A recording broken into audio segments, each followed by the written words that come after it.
মা জাআলাল্লাহু লিরাজুলিম মিন কলবাইনি ফি জাওফি মা জাআলাল্লাহু লিরাজুলিম মিন কলবাইনি ফি জাওফি।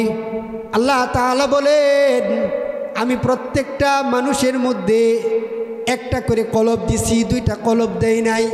মহান আল্লাহ রব্বুল আলামিনের উপর লাখ কোটি শুকরিয়া যে আল্লাহ রব্বুল আলামিন এই ফিতনা ফাসাদের জামানায়, যে যুগে সামনে পিছনে ডানে বামে ইচ্ছায় অনিচ্ছায় মানুষ প্রতিনিয়ত গুনার কাজে নিমজ্জিত, এমন একটি সময়, এমন একটি মুহূর্ত মহান আল্লাহ রব্বুল আলামিন আমাদেরকে মসজিদের মিনার থেকে মুয়াজ্জিনের মধুলিত কণ্ঠের আজানের ধ্বনি শুনে আমাদেরকে ইবাদতের উদ্দেশ্যে নামাজকে সামনে রেখে কুরআন এবং হাদিসের নসিহতমূলক কিছু কথা শোনা এবং বলার জন্য মসজিদে সমবেতভাবে আমাদেরকে বসার জন্য তৌফিক দান করেছেন।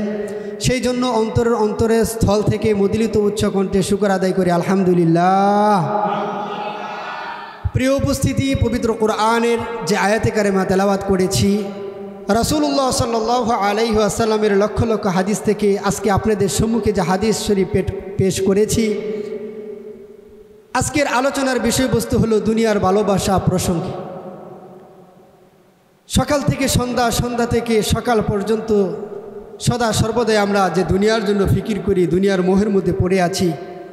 আজকের এই আলোচনার বিষয়বস্তু হলো আমাদের দুনিয়ার মহব্বত, ভালোবাসা সম্পর্কে। প্রিয় উপস্থিতি, আমাদের শরীরের জামার মধ্যে যদি কোনো ময়লা পড়ে যায়, তাহলে সেটা ধৌত করার জন্য দুনিয়ার বিভিন্ন পণ্য আছে, সাবান আছে, ইত্যাদি ইত্যাদি। শরীরের মধ্যে বিভিন্ন অঙ্গের মধ্যে যদি কোনো অসুস্থতা দেখা দেয়, ডাক্তারি মেডিসিনের মাধ্যমে সেগুলো ভালো করারও বিভিন্ন প্রসেস আছে। কিন্তু মানুষের দেহের মধ্যে, মানুষের শরীরের মধ্যে এমন একটা স্থান আছে যেটাকে আমরা সাধারণত বলি হৃদয় বা অন্তর। এই অন্তর্বেদী, এই অন্তরের মধ্যে যদি কারো দুনিয়ার এই রূপ, দুনিয়াবি পচা গান্দা একটা দুর্গন্ধময় স্থান যদি ভালোবাসা সৃষ্টি হয়ে যায়, সেটা আমাদের কিভাবে সেই রূপটা ভালো করতে হবে। প্রিয় উপস্থিতি, দুনিয়ার মানুষের অন্তর কলব হলো একটা। এই কলবের মধ্যে যদি কোনো ব্যক্তি দুনিয়া ঢুকে দেয়, যে দুনিয়া এটা কিভাবে ঢুকে দেবে, অন্তরের মধ্যে, কলবের মধ্যে দুনিয়ার অর্থ সম্পত্তির লোভ লালসা। যেমন কোনো চোর যদি চুরি করে, তাহলে তার এই চুরি করার পিছনে একটা কারণ থাকে, সেটা হলো দুনিয়ার অর্থ সম্পত্তি পাওয়ার জন্য। দুনিয়াতে কোনো মানুষ মিথ্যা কথা বলে কোনো পদ পদবীর লোভে, কারণ একটাই, তার দুনিয়াবি সম্মানের আশায়। এটা তার অন্তরের মধ্যে ঢুকে গেছে। এরকম প্রত্যেকটা কাজের মধ্যে দুনিয়াকে যদি কোনো ব্যক্তি প্রাধান্য দেয়, দুনিয়া যদি ঢুকে যায়, তাহলে সে দুনিয়া পাইতে থাকে, আখিরাত তার কাছে পিছনে পড়ে যায়। এই সম্পর্কে রাসূলুল্লাহ সাল্লাল্লাহু আলাইহি ওয়াসাল্লাম বলেছেন, হুব্বুদ দুনিয়া রাসু কুল্লি খাতিআহ। দুনিয়ার ভালোবাসা সকল গুনাহের মূল। দুনিয়ার ভালোবাসা সকল গুনাহের মূল। আজকের এই দুনিয়া নিয়ে আমরা সদা সর্বদাই চিন্তা ফিকির করতেছি। আল্লাহ তাআলার নিয়ামত, সুস্থ মস্তিষ্ক নিয়ে আমরা যতটুকু সময় আখিরাতকে নিয়ে চিন্তা করি না, যতটুকু সময় আমরা শরীয়তের বিধিবিধান নিয়ে চিন্তা করি না, তার থেকে কোটি কোটি গুণ বেশি আমরা দুনিয়া নিয়ে চিন্তা করি। প্রিয় উপস্থিতি, আল্লাহ তাআলা পবিত্র কোরআনে বলেন, মা জাআলাল্লাহু লিরাজুলিম মিন কলবাইনি ফি জাওফি মা জাআলাল্লাহু লিরাজুলিম মিন কলবাইনি ফি জাওফি। আল্লাহ তাআলা বলেন, আমি প্রত্যেকটা মানুষের মধ্যে একটা করে কলব দিছি, দুইটা কলব দেই নাই, দুইটা অন্তর দেই নাই, একটা অন্তর দিছি। সুতরাং এই একটা অন্তরের মাঝে দুনিয়াও ঢুকবে, আখিরাতও ঢুকবে, তা কখনো হতে পারে না। দুনিয়াও ঢুকবে এবং আখিরাতও, দুই জিনিস একটা অন্তরের ভিতর কখনো ঢুকতে পারে না। রাসূলুল্লাহ সাল্লাল্লাহু আলাইহি ওয়াসাল্লাম হাদিস শরীফে বলেন, আমি দুনিয়ার কাউকে আমার অন্তরস্থল দিয়ে কাউকে ভালোবাসি না। অন্তরের অন্তরস্থল দিয়ে একমাত্র আমি আল্লাহ তাআলাকে ভালোবাসি। আল্লাহ তাআলা ব্যতীত অন্য কাউকে দুনিয়াতে অন্তরের অন্তরস্থল দিয়ে মহব্বত করি না। যদি করতাম তাহলে অন্তরের অন্তরস্থল দিয়ে আমি হযরতে আবু বকর সিদ্দিক রাদিয়াল্লাহু তাআলা আনহুকে ভালোবাসতাম। প্রিয় উপস্থিতি, রাসূলুল্লাহ সাল্লাল্লাহু আলাইহি ওয়াসাল্লাম তাহলে স্বাভাবিকভাবে আমাদের একটা প্রশ্ন জাগে, সাহাবায়ে কেরামদেরকে ভালোবেসেছেন, সেটা কেমন ভালোবাসা? একাধিক স্ত্রীর মধ্যে হযরতে আয়েশা সিদ্দিকা রাদিয়াল্লাহু তাআলা আনহাকে ভালোবেসেছেন, তাহলে এটা কেমন ভালোবাসা? সাহাবায়ে কেরামের মধ্যে সবচেয়ে বেশি ভালোবেসেছেন হযরত আবু বকর সিদ্দিক রাদিয়াল্লাহু তাআলা আনহুকে। কেমন ভালোবাসা? যে এই ভালোবাসাটা হলো সিম্পল সাধারণ ভালোবাসা, দুনিয়াবি ভালোবাসা, অন্তরের অন্তরস্থল থেকে ভালোবাসেন নাই, বরং যতটুকু ভালোবাসা দরকার ততটুকু ভালোবেসেছেন। একাধিক স্ত্রীদের মধ্যে সবচেয়ে জ্ঞানী এবং বুদ্ধিমান ছিলেন হযরতে আয়েশা সিদ্দিকা রাদিয়াল্লাহু তাআলা আনহা। সবচেয়ে বিচক্ষণ নারী, সবচেয়ে বেশি হাদিসগুলো তিনি মুখস্থ করেছেন। সেই কারণে যে কোনো বিষয়ে রাসূলুল্লাহ সাল্লাল্লাহু আলাইহি ওয়াসাল্লামের খোঁজ খবর হযরত আয়েশা সিদ্দিকা রাদিয়াল্লাহু তাআলা আনহা নিতেন। সেই কারণে রাসূলুল্লাহ সাল্লাল্লাহু আলাইহি ওয়াসাল্লাম সবচেয়ে বেশি মহব্বত এবং ভালোবাসা আয়েশা সিদ্দিকা রাদিয়াল্লাহু তাআলা আনহাকে করেছেন। তবে এই ভালোবাসাটা কি? সিম্পল, একেবারেই সাধারণ ভালোবাসা। ঠিক তদুপরি আল্লাহ রাব্বুল আলামিন মুসলমানদের দুর্ভিক্ষের সময় সাহাবায়ে কেরামদেরকে ডেকে বললেন, হে সাহাবায়ে কেরাম, জিহাদের জন্য তোমাদের যার যা কিছু আছে সামর্থ্য অনুযায়ী দান করো। সকল সাহাবায়ে কেরাম তাদের সাধ্য অনুযায়ী দান করলেন। তাদের মধ্যে উন্নতি ছিল হযরত আবু বকর সিদ্দিক রাদিয়াল্লাহু তাআলা আনহু। আবু বকর সিদ্দিক রাদিয়াল্লাহু তাআলা আনহু যখন তার সদকার ওই বস্তুগুলো সামনে উপস্থিত করলেন, রাসূলুল্লাহ সাল্লাল্লাহু আলাইহি ওয়াসাল্লাম বললেন, হে আবু বকর, তোমার বাড়িতে কি রেখে এসেছো আর কি নিয়ে এসেছো? আবু বকর সিদ্দিক রাদিয়াল্লাহু তাআলা আনহু বলেন, আমার বাড়িতে আল্লাহ এবং রাসূলুল্লাহ সাল্লাল্লাহু আলাইহি ওয়াসাল্লামকে রেখে এসেছি, আর কিছু রেখে আসি না, আর কিছু রেখে আসি নাই। আল্লাহ এবং তার রাসূলকে রেখে এসেছি, আমার বাড়িতে আর কিছু নাই। বলেন আল্লাহু আকবার। বাড়িতে আর কিছু রেখে আসে নাই, সব কিছু নিয়ে এসেছেন। এমনিভাবে আরেকটি ঘটনা, পবিত্র মক্কা নগরী থেকে মদিনায় হিজরত করার বেশ কিছুদিন পূর্বে রাসূলুল্লাহ সাল্লাল্লাহু আলাইহি ওয়াসাল্লাম হযরত আবু বকর সিদ্দিক রাদিয়াল্লাহু তাআলা আনহুকে বলেন, হে আবু বকর, মদিনার সাথী সঙ্গী তুমি আমার হইবা, সুতরাং আজ থেকে তুমি প্রস্তুতি গ্রহণ করো। ওই দিনের পর থেকে ওই সংবাদ, ওই বার্তা, ওই মেসেজ শোনার পর থেকে হযরত আবু বকর সিদ্দিক রাদিয়াল্লাহু তাআলা আনহু তার পিঠটাকে বিছানার সাথে মিশান নাই, দাঁড়িয়ে থাকতেন সারা রাত, দরজার সাথে সারা রাত দাঁড়িয়ে এভাবে তিনি দাঁড়িয়ে থাকতেন, দাঁড়িয়ে দাঁড়িয়ে ঘুমাইতেন। কখন রাসূল আইসা ডাক দিবে, আর যদি আমার দেরি হয়ে যা, রাসূল যদি কষ্ট পায়, রাসূল যদি কষ্ট পায়, দাঁড়িয়ে যদি থাকতে হয় দরজার কাছে, সেই কারণে নিজের পিঠটাকে বিছানার মধ্যে লাগান নাই, দরজার কাছে পিঠ দিয়ে দাঁড়িয়ে দাঁড়িয়ে ঘুমাইতেন। কখন ডাক দিবে আর কখন আমি রাসূলের সাথে হিজরত করতে যাব। ও দোস্ত, তো হযরত রাসূল করিম সাল্লাল্লাহু আলাইহি ওয়াসাল্লাম একদা একটি সময় রাত্রিবেলা যখন আল্লাহ তাআলার হুকুমে পবিত্র মক্কা নগরী ছেড়ে যখন মদিনায় হিজরত করতে যাবেন, তখন গভীর রাত রাসূল করিম সাল্লাল্লাহু আলাইহি ওয়াসাল্লাম হযরত আবু বকর সিদ্দিক রাদিয়াল্লাহু তাআলা আনহুর দরজায় আইসা টুক্কা দিলেন, হে আবু বকর, ঘরে আসুনি। কথা বলতে আর সাথে সাথে দরজাটা খুলে দিলেন। রাসূলুল্লাহ সাল্লাল্লাহু আলাইহি ওয়াসাল্লাম অবাক হয়ে গেছে। হে আবু বকর, কি ব্যাপার? দরজার আমি নাড়া দিলাম, সাথে সাথেই তুমি উপস্থিত।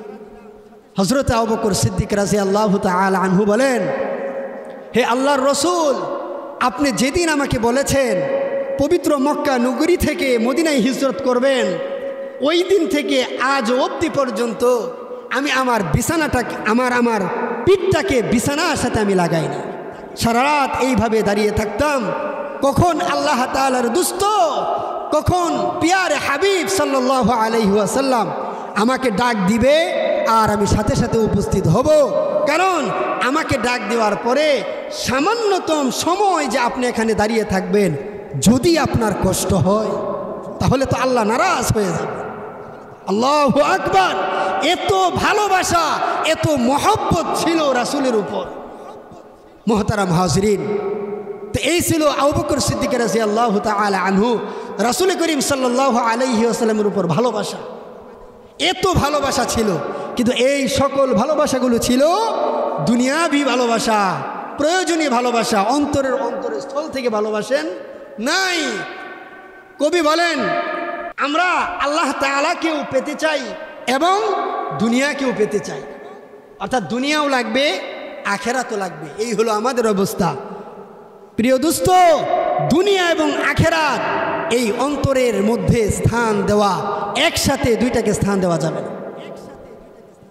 মাওলানা রুমি রহমতুল্লাহি আলাইহি খুব সুন্দরভাবে উদাহরণ দিয়েছেন। তিনি বলেন যে দুনিয়াটা আমাদের কেমন প্রয়োজন, যে একজন মাঝির নৌকা চালানোর জন্য পানিটা যেমন জরুরি প্রয়োজন, কিন্তু এই প্রয়োজনীয় বস্তু পানিটা যদি নৌকায় ঢুকে যায় তাহলে নৌকা চলবে? নৌকা চলবে না। কিন্তু নৌকা চালানোর জন্য পানি প্রয়োজন, কিন্তু সেই প্রয়োজনীয় বস্তুটা যদি নৌকায় ঢুকে যায় তাহলে নৌকা চলবে না। সুতরাং দুনিয়া আমাদের প্রয়োজন, একেবারে সিম্পল, একেবারে স্বাভাবিক। কিন্তু এই দুনিয়াটার পিছনে ঘুরতে ঘুরতে যদি দুনিয়াটাই আমাদের অন্তরে ঢুকে যায় তাহলে আমাদের কোনো অস্তিত্ব থাকবে না। তিনি বলেন যে একজন মানুষ শখ করে যদি কোনো ঘর বানায়, ঘরের মধ্যে থাকার জায়গা, রান্না করার জায়গা এবং খাবারের জন্য খুব সুন্দরভাবে একটা ঘর নির্মাণ করে, এই ঘরের মধ্যে যদি কোনো টয়লেট না থাকে তাহলে কোনো ব্যক্তি এই ঘর ভাড়া নিবে? টয়লেট নাই, বাকি সব কিছু আছে, কেউ নেবে না। সুতরাং যদি টয়লেট থাকে, এই টয়লেটটা হলো প্রয়োজন। একটা ঘরের মধ্যে সব কিছু আছে কিন্তু টয়লেট নাই, টয়লেটটা কি প্রয়োজনীয় বস্তু নাই, সেই কারণে কেউ ভাড়া নিবে না। কিন্তু টয়লেটটা যদি থাকে আর যে রুমটা থাকার জন্য এই রুমের চাইতেও যদি চাকচিক্য হয়, খুব সুন্দর হয় টয়লেটটা, তবুও এই টয়লেটের ভিতর ঘুমানোর জন্য কোনো ব্যক্তি যাবে? বা অপ্রয়োজনীয় 1 ঘন্টা আধা ঘন্টা এটার ভিতরে বসার জন্য কেউ যাবে? টয়লেটটা হলো প্রয়োজন শেষ, তার কাজ শেষ। কিন্তু টয়লেটটা না থাকলেই নাই। তে এই দুনিয়াটা আমাদের বাহ্যিক দুনিয়াতে চলাফেরা করার জন্য আমাদের প্রিয়জন নয়। আমাদের প্রিয়জন অন্তরে থাকতে হবে একমাত্র কুরআন এবং সুন্নাহ এবং আখিরাত। মৃত্যুর পর অনন্ত অসীম আমরা কবরে থাকব। মৃত্যুর পর এই অনন্ত অসীম কবরে থাকব। কবর আমাদেরকে প্রতিনিয়ত ডাকে, কাউকে ডাকে, হে আল্লাহ তাআলার বন্ধু, আসো, তোমার জন্য সম্মানজনক স্থান এই কবর। কবরের মধ্যে দুনিয়ার সবচেয়ে বেশি নাজ নিয়ামত অপেক্ষা করতেছে। কবরে আমাদেরকে ডাকে। আবার এই কবর আমাদেরকে ডাকে, হে আল্লাহ তাআলার দুশমন, তুমি আসো আমার এই কবরে। কবরে যে দুনিয়াতে যে নাজ নিয়ামত ভোগ করতেছো, কবরে আসো। আমার চাইতে ভয়ঙ্কর খারাপ ব্যবহার পৃথিবীতে তুমি আর কারো কাছে পাবে না, আসো। সুতরাং এই দুনিয়াতে আমরা যতদিন থাকি, দুনিয়ার আমাদের লাগবে, কিন্তু এটা প্রয়োজনের ক্ষেত্রে। আল্লাহ তাআলা তো দুনিয়া কামাই করার জন্য নিষেধ করেন নাই। আল্লাহ তাআলা পবিত্র কোরআনে বলেন, ফাইযা কুদিয়াতিস সালাতু ফান্তাশিরু ফিল আরদি ওয়াবতাগু মিন ফাদলিল্লাহ ফাইযা কুদিয়াতিস সালাতু ফান্তাশিরু ফিল আরদি ওয়াবতাগু মিন ফাদলিল্লাহ। তোমরা নামাজ কায়েম করো, নামাজ কায়েম করার পর দুনিয়ার উন্নতির জন্য, টাকা পয়সা কামানোর জন্য জমিনে বিচরণ করো। আল্লাহ তাআলা কি নিষেধ করছেন? নিষেধ। টাকা কামানো যাবে না, 24 ঘন্টা মসজিদে থাকবা, জিকির করবা, কুরআন পড়বা, দুনিয়া কামানো যাবে না। আল্লাহ নিষেধ করছেন? নিষেধ করেন নাই। আল্লাহ তাআলাও নির্দেশ দিছেন নামাজ কায়েম করো, তারপরে কি করো? জমিনে বিচরণ করো। দুনিয়া কামানোরও দরকার আছে। প্রিয় উপস্থিতি, সুতরাং দুনিয়া কামাই করতে যায়া খেতে খামারে দোকানপাটে যখন আমরা দুনিয়ার তালাশ করতে থাকি, তালাশ করার সময় দুনিয়ার ব্যবসা করা হালাল, দোকানে আছি, আজান দিছে, এখন আজানটাকে বাদ দিয়া আমার পণ্য কেনার জন্য বিভিন্ন কাস্টমার দোকানের সামনে উপস্থিত। এখন আমি মানুষের ভিড়ে মসজিদে যাইতে পারি না, পণ্য বেচা লাগবে। তা আমি মসজিদের মিনার থেকে মুয়াজ্জিনের মধুলিত কণ্ঠের যে আজান আসলো, আল্লাহু আকবার, আল্লাহ সবচেয়ে বড় হে, আল্লাহ তাআলা সবচেয়ে বড়, হাইয়া আলাস সালাহ হাইয়া আলাল ফালাহ, কল্যাণের দিকে আসো, এই যে আমাদেরকে ডাকলো, আমি তার ডাকে কতটুকু সাড়া দিলাম? আমি তার ডাকে সাড়া দিলাম নাকি দুনিয়া কামানোর মধ্যে আমি ব্যস্ত থাকলাম? অথচ আল্লাহ তাআলা বলেন আগে তোমরা নামাজ কায়েম করো, তারপরে এরকম দুনিয়া কামানোর মধ্যে ব্যস্ত হয়ে যাও। কিন্তু আমাদের এখন বর্তমান সব কিছু উল্টা হয়ে গেছে। ডানে বামে সামনে পিছনে দুনিয়া দুনিয়া দুনিয়া আমাদেরকে ছাড়ে না। 20 বছর 30 40 50 60 70 বছর হয়ে গেছে, 70 বছর হয়ে গেছে বৃদ্ধ, বিছানায় শায়িত, তারপরেও দুনিয়া লাগবে। কেমন দুনিয়া? যে আমার অমুক জায়গার জমিনটার মধ্যে এই বছর কতটুকু দান হয়েছে, অমুক গাছ কেমন ফলন দিচ্ছে, এইগুলো মাথার মধ্যে সদা সর্বদা বিরাজ করছে।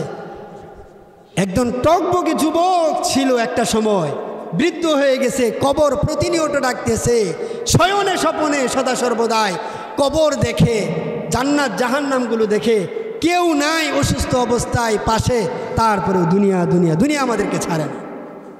এমনটা হয়ে গেছে, আমাদের অন্তর মরিচিকা ধরে গেছে। গুনার কাজ করতে করতে এখন দুনিয়া ছাড়া মাথায় আর কিছু আসে।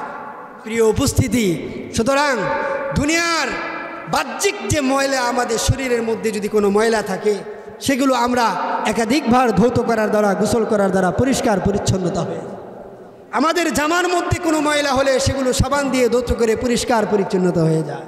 কিন্তু হৃদয়, অন্তর, কলব আমাদের প্রতিনিয়ত গুনাহ করতে করতে মরিচিকা ধরে গেছে, ময়লা হয়ে গেছে। এটাকে কিভাবে পরিষ্কার করব? রাসূলুল্লাহ সাল্লাল্লাহু আলাইহি ওয়াসাল্লাম বলেন, আকসারু যিকরা, তোমরা বেশি বেশি জিকির করো। বেশি বেশি জিকির করার জন্য বলা হয়েছে। বেশি বেশি জিকির করার মাধ্যমে মানুষের এই কলব থেকে দুনিয়াবি সে নাপাক বস্তুটা আস্তে আস্তে পরিষ্কার হয়ে যায়। রাসূলুল্লাহ সাল্লাল্লাহু আলাইহি ওয়াসাল্লাম বলেছেন, তোমরা তোমাদের কলবে যদি আখিরাত ঢুকাইতে চাও, কুরআন সুন্নাহ ঢুকাইতে চাও, তাহলে দৈনন্দিন কমপক্ষে একটা মানুষ যেন 20 বার কবরকে স্মরণ করে। কাকে স্মরণ করবে? কবরকে যেন স্মরণ করে।